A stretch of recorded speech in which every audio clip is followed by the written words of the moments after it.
Audio clip number 74 انشاءاللہ عز و جل۔ اس آڈیو کلپ میں قرآن پاک کی سورہ بقرہ کی آیت نمبر 215 سے 217 کی تلاوت، ترجمہ اور تفسیر قرآن صراط الجنان سنیں گے۔ بسم اللہ الرحمن الرحیم۔ ترجمہ: اللہ کے نام سے شروع جو نہایت مہربان رحمت والا ہے۔ یسألونک ماذا ينفقون قل ما انفقتم من خیر فللوالدین والاقربین والیتامی والمساکین وابن السبیل وما تفعلوا من خیر فإن اللہ به علیم۔ ترجمہ: آپ سے سوال کرتے ہیں کیا خرچ کریں؟ تم فرماؤ جو کچھ مال نیکی میں خرچ کرو تو وہ ماں باپ اور قریب کے رشتہ داروں اور یتیموں اور محتاجوں اور مسافر کے لیے ہے، اور تم جو بھلائی کرو بے شک اللہ اسے جانتا ہے۔ یسألونک ماذا ينفقون، آپ سے سوال کرتے ہیں کیا خرچ کریں؟ تفسیر صراط الجنان میں ہے یہ آیت حضرت عمرو بن جموح رضی اللہ تعالیٰ عنہ کے جواب میں نازل ہوئی، جو بوڑھے شخص تھے اور بڑے مالدار تھے۔ انہوں نے رسول اللہ صلی اللہ تعالیٰ علیہ وسلم سے سوال کیا تھا کہ کیا خرچ کریں اور کس پر خرچ کریں۔ اس آیت میں انہیں بتا دیا گیا، اور جس قدر مال قلیل یا کثیر خرچ کرو اس میں ثواب ہے، اور خرچ کرنے کی جگہ یہ ہیں یعنی والدین، رشتہ دار، یتیم، مسکین اور مسافر۔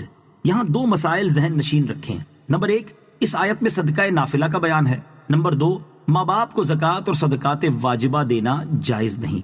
كتب عليكم القتال وهو كره لكم وعسى أن تكرهوا شيئا وهو خير لكم وعسى أن تحبوا شيئا وهو شر لكم والله يعلم وأنتم لا تعلمون۔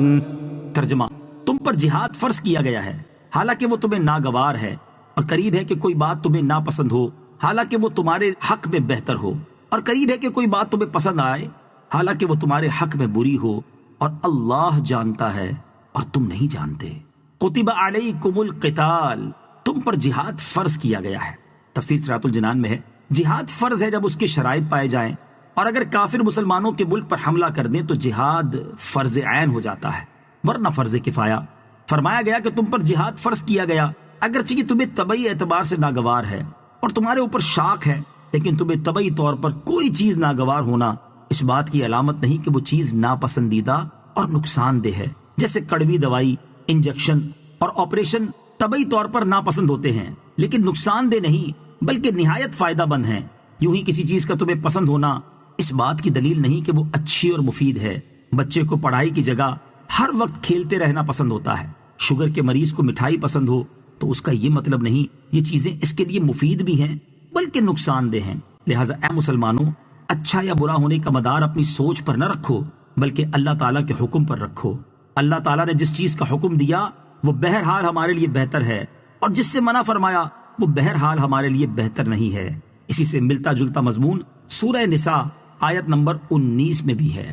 يسألونك عن الشهر الحرام قتال فيه قل قتال فيه كبير وصد عن سبيل الله وكفر به والمسجد الحرام وإخراج أهله منه أكبر عند الله والفتنة أكبر من القتل ولا يزالون يقاتلونكم حتى يردوكم عن دينكم إن استطاعوا ومن يرتد منكم عن دينه فيمت وهو كافر فأولئك حبطت أعمالهم في الدنيا والآخرة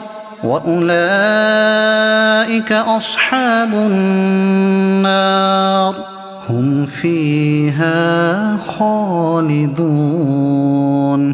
ترجمہ: آپ سے ماہ حرام میں جہاد کرنے کے بارے میں سوال کرتے ہیں، تم فرماؤ اس مہینے میں لڑنا بڑا گناہ ہے، اور اللہ کی راہ سے روکنا اور اس پر ایمان نہ لانا اور مسجد حرام سے روکنا اور اس کے رہنے والوں کو وہاں سے نکال دینا اللہ کے نزدیک اس سے بھی زیادہ بڑا گناہ ہے، اور فتنہ قتل سے بڑا جرم ہے، اور وہ ہمیشہ تم سے لڑتے رہیں گے یہاں تک کہ اگر ان سے ہو سکے تو تمہیں تمہارے دین سے پھیر دیں، اور تم میں جو کوئی اپنے دین سے مرتد ہو جائے پھر کافر ہی مر جائے تو ان لوگوں کے تمام اعمال دنیا اور آخرت میں برباد ہو گئے اور وہ دوزخ والے ہیں، وہ اس میں ہمیشہ رہیں گے۔ یسألونک عن الشہر الحرام قتال فیہ، آپ سے ماہ حرام میں جہاد کرنے کے بارے میں سوال کرتے ہیں۔ شان نزول، نبی کریم صلی اللہ تعالیٰ علیہ وسلم نے حضرت عبداللہ بن جحش رضی اللہ تعالیٰ عنہ کی سرکردگی میں مجاہدین کی ایک جماعت روانہ فرمائی تھی جس نے مشرکین سے جہاد کیا۔ ان کا خیال تھا کہ لڑائی کا دن جمادی الاخری کا آخری دن ہے، مگر حقیقت میں چاند 29 تاریخ کو ہو گیا تھا اور رجب کی پہلی تاریخ شروع ہو گئی تھی۔ اس پر کفار نے مسلمانوں کو شرم دلائی کہ تم نے ماہ حرام میں جنگ کی۔